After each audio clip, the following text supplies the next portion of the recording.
Current Affairs, the 19th of July 2020.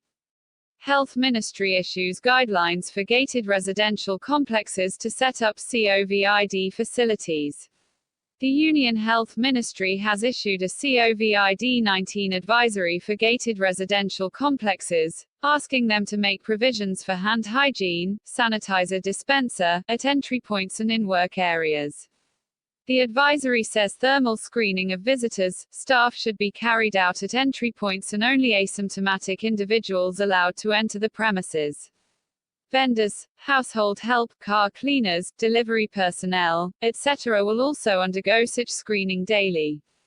Physical distancing of at least 6 feet should be followed as far as feasible at all locations at all times in all common areas, including parks, corridors, lift lobbies, gyms, clubs, etc. Government announces modalities for NDRF financial contributions. The government has come out with the modalities for contributions to the National Disaster Response Fund, NDRF, through which people get financial aid and other help during natural calamities and other crises. The announcement came amid the COVID-19 pandemic and floods in different parts of the country.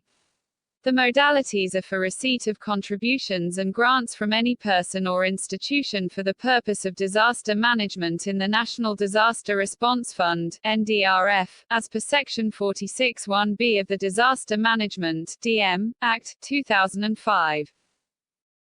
Government launches PM Svanidhi app to help street vendors get micro-loans. The Ministry of Housing and Urban Affairs launched the PM Street Vendors Atmanirbhar Nidhi, PM Svanidhi, app. It aims to provide a user-friendly digital interface for lending institutions, LIs, and the field functionaries for sourcing and processing loan applications of street vendors under the scheme. Tamil Nadu emerges as country's top investment destination, survey. Tamil Nadu has emerged as the country's top investment destination in the first quarter of this financial year, even as overall fresh investment announcements in India slumped to the lowest in 5 years amidst a period marred by the extended pandemic-induced lockdown. The southern state accounted for 18.63% of the 97,859 crore rupees of investments envisaged to execute 1,241 projects in the country in the first quarter. APSSDC inks pact with Flipkart to assist native artisans, weavers. The Andhra Pradesh State Skill Development Corporation, APSSDC, has signed a Memorandum of Understanding with e-commerce large Flipkart to advertise the state's arts, crafts and handloom sectors by bringing them into the e-commerce fold. The partnership, below the Flipkart Samarth program, will allow native artisans, weavers, and craftsmen from the 13 districts of the state to showcase their hallmark merchandise to a pan-India buyer base.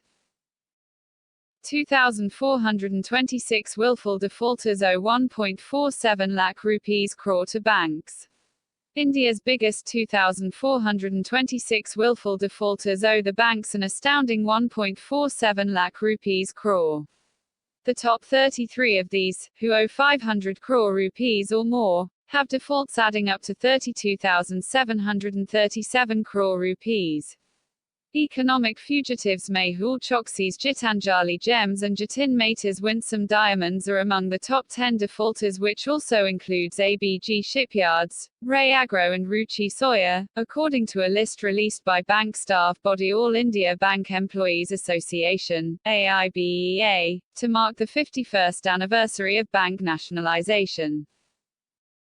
Delhi HC allows Franklin Templeton MF to sell Zee Entertainment and Dish TV shares. The division bench of Delhi High Court, HC, upheld the ruling of the HC's single bench, clearing the decks for Franklin Templeton Mutual Fund, FT, MF, to sell pledged shares of Essel Group firms, Zee Entertainment Enterprises and Dish TV, towards recovery of 616 crore rupees dues. Former Australia Test cricketer Barry Jarman passes away at 84. Former Australian wicketkeeper and International Cricket Council match referee Barry Jarman has died. He was 84. Jarman played 19 tests between 1959 to 1969 and captained Australia for a one-match on the 1968 Ashes tour in England when regular skipper Bill Lawry was injured.